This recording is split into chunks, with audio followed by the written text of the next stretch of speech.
key proponents. हाँ,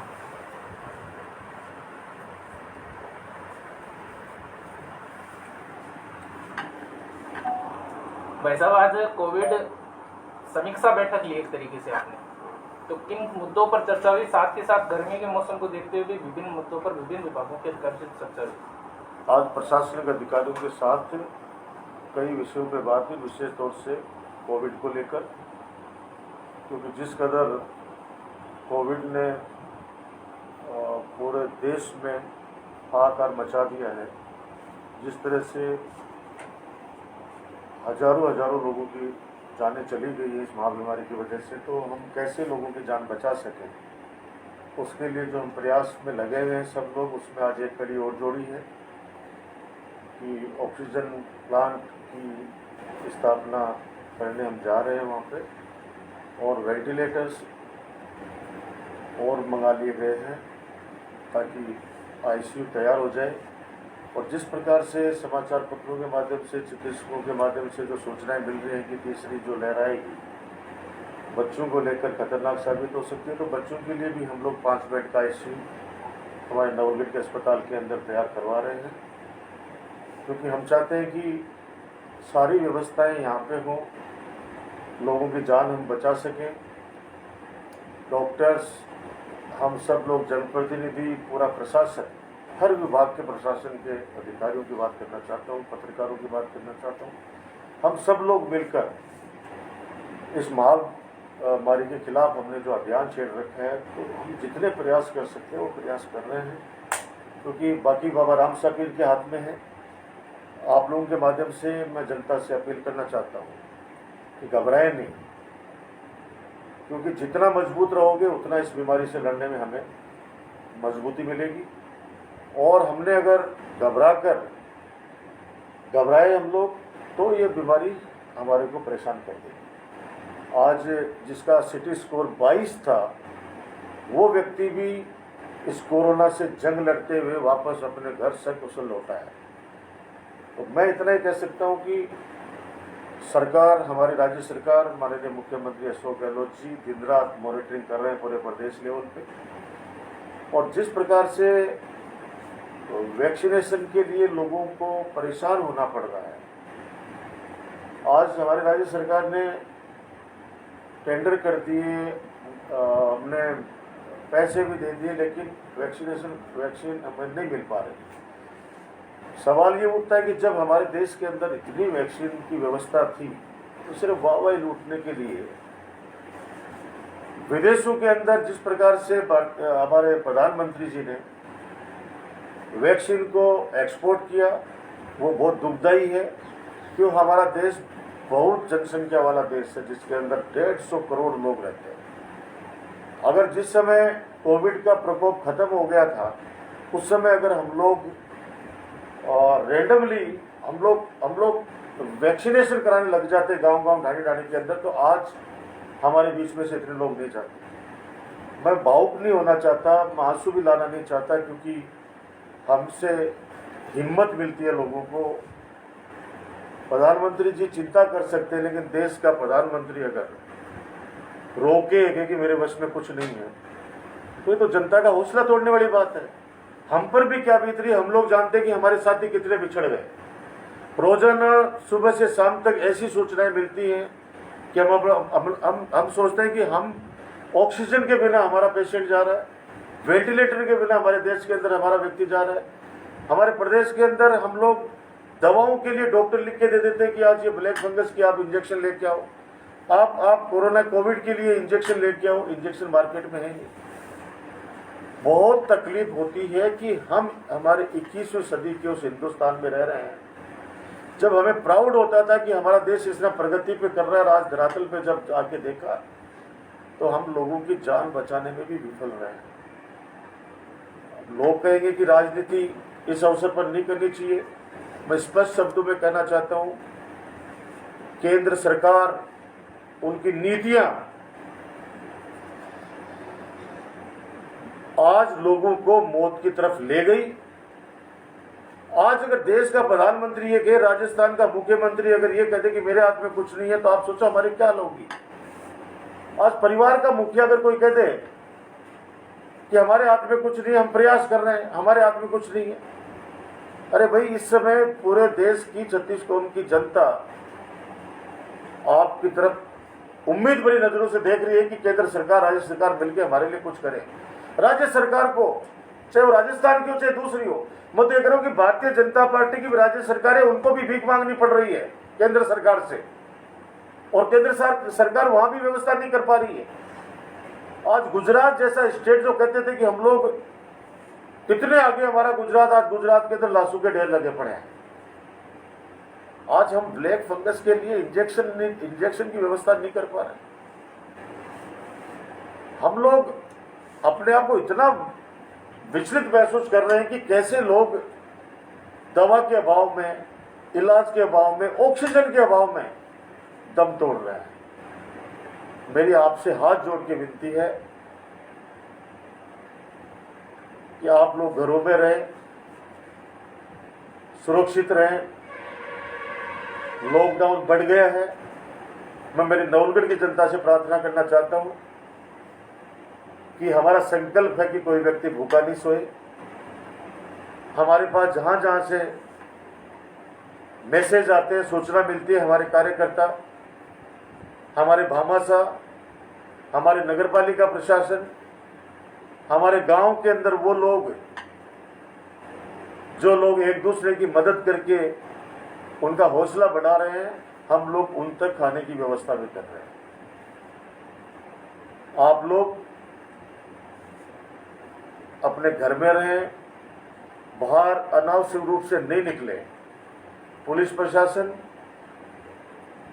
अगर कहीं पे सख्ती करता है तो आप ये समझिए कि आपका जीवन बचाने के लिए वो सख्ती कर रहा है।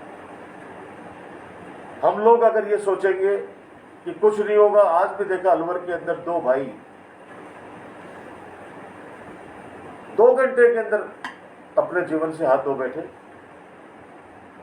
रोजाना हमारे नवलगढ़ के लिए झुंझुनू में देख लो, राजस्थान में देख लो, हमारे साथी, हमारे से कम उम्र के, हमारे साथ के, हमारे से ज्यादा उम्र के किस तरीके से अकाल मौत की तरफ वो चले गए। कितने घरों के चिराग बुझ गए। ये दौर है, निश्चित रूप से बाबा राम साहब फिर इस दौर को समाप्त करेंगे और वापस जीवन पटरी पे आएगा। हर रात के बाद सवेरा होता है।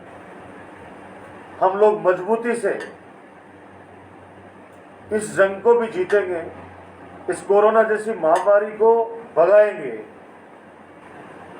लेकिन 90% हम स्वयं के व्यक्ति के खुद के हाथ में है कि हम खुद अपने आप को कितना सुरक्षित रख पाएंगे।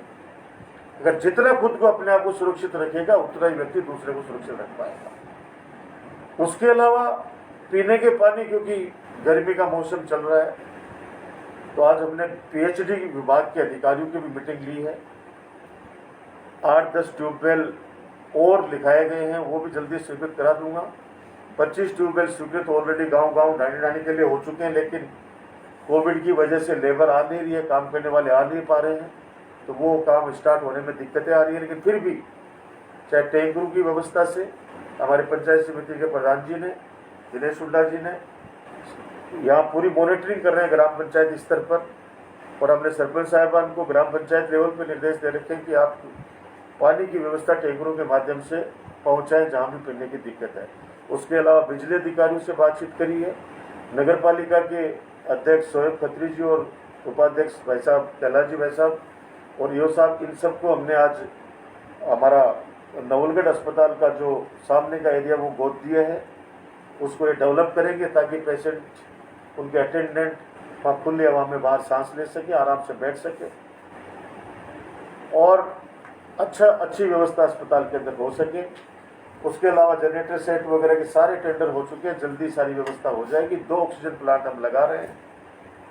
तो मेरी आपसे ये प्रार्थना, और मुकुंदगढ़ अस्पताल में भी 2 वेंटिलेटर के लिए मैंने निर्देश दे दिए कि 2 वेंटिलेटर भी वहाँ लगाने हैं।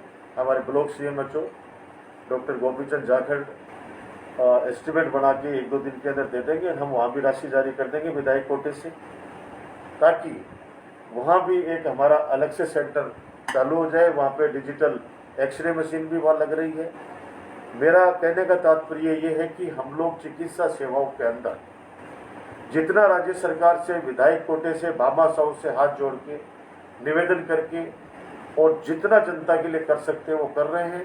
अब थोड़ी सी जिम्मेदारी मैं आम जनता को फिर आपके माध्यम से देना चाहता हूँ कि आप अभी बाहर जाने से बचें, अपने घर में रहें, ताकि आप भी बचेंगे, आपके परिवार के लोग भी बचेंगे, और जब आप लोग बचेंगे तो हमारा समाज भी बचेगा, हमारे लोग भी बचेंगे। ये मेरी आप लोगों से हाथ जोड़ते हुए। आपकी पहल के चलते आज सिटी स्कैन को लेकर भी एक बहुत बड़ा फैसला हुआ है, जिससे जनता काफी लाभान्वित रही, तो किस तरह से क्या किया? क्योंकि अभी जिस प्रकार से black fungus, yellow fungus, white fungus, ऐसे नाम हमने जिंदगी में नहीं सुने, ऐसी बीमारियों के नाम हमने जिंदगी में नहीं सुने। और इस कोविड का तो, कोरोना का तो हमने कभी कल्पना भी नहीं की किसी व्यक्ति ने भी कि इस तरह से एक महामारी का रूप लेकर पता नहीं कितने घरों के दरवाजे बंद कर जाएगा ये। आज 3-3 हजार, साढ़े तीन हजार रुपए सिटी के लिए लोगों को देने पड़ रहे हैं। आज हमने अपील करी जांगीड़ हॉस्पिटल के जो हेड हैं डॉक्टर मनीष जांगीड़ से कि आप सरकारी रेट के ऊपर आप सिटी स्कैन कीजिए ताकि लोग आर्थिक रूप से नहीं टूटें। तो आज मुझे कहते हुए खुशी है कि डॉक्टर मनीष जांगीड़ के बीच में और हमारे पीएमओ के बीच में, यानी हमारे सरकारी अस्पताल के बीच में आज एक एमओयू साइन करवा दिया है कि सरकार की जो रेट है यानी 1100 रुपये, जो 3000 रुपये, 3,500, 4,000 हजार रुपये तक फिर गाड़ी में लेके सीकर जाओ, दूसरे जाओ, वो किराया अलग है।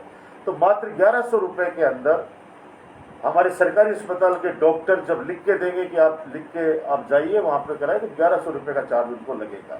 और आने वाले समय में पीपीपी मोड पे हम लोग हमारे अस्पताल के अंदर 1.25 करोड़ रुपए की लागत से सिटी स्कैन की मशीन हम लोग हमेशा के लिए लगाने जा रहे हैं, ताकि उसमें बीपीएल लोगों का सिटी फ्री हो, हमारे सीनियर सिटीजन का जो लाभ ले रहे हैं उनका सिटी फ्री हो।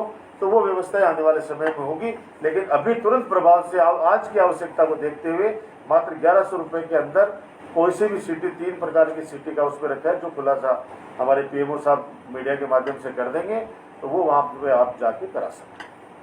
एक सर बार बार बात आ रही है, आप लगातार जो भी कोविड से मौतें हो रही हैं वहाँ व्यक्ति से नहीं पहुँच के वो लोगों से बातचीत भी कर रहे हैं, तो एक शोक संतप्त की जो आपकी भावना है, क्योंकि काफ़ी बड़ी संख्या में लोग लगातार कोरोना के शिकार हो रहे हैं। ये समय हमारे लिए बहुत ही भावुकता वाला समय है, और हम कह रहे हैं कि हमने अपनों को, बहुत लोगों को खोया है, और ऐसे समय पर घर जाकर उनको हम लोगों ने सांत्वना भी दे नहीं पाए। आपके माध्यम से जिन भी परिवारों ने अपने परिवार का मेंबर खोया है, उन सभी परिवारों को मैं मेरी तरफ से हिम्मत बनाने का निवेदन करता हूं कि आप हिम्मत रखें। इस दुख की घड़ी के अंदर आपकी हिम्मत ही आपके परिवार को वापस खड़ा कर पाएगी। जो आपके परिवार का, यानी हमारे परिवार का, क्योंकि मेरा पूरा परिवार है नवलगढ़ जिले में, हमारे जितने भी लोग इस कोविड के माध्यम से हमारे बीच में निरे, उन सबको मैं सदा समर्पित करता हूँ और भगवान से प्रार्थना करता हूँ बाबा राम सरवीर के उनके परिवार को इस दुख की घड़ी के अंदर हिम्मत दे। व्यक्तिगत आपके बीच में उपस्थित नहीं पाया इस दुख की घड़ी में, लेकिन हम कोशिश कर रहे हैं कि और किसी घर का चिराग नहीं बुझे, उसके लिए जो जो व्यवस्थाएं, चिकित्सा की, अवेयरनेस की जो व्यवस्थाएं हम लोग कर सकते हैं वो करने का प्रयास करें। सुबह जाएं, सब्जी मंडी खुले।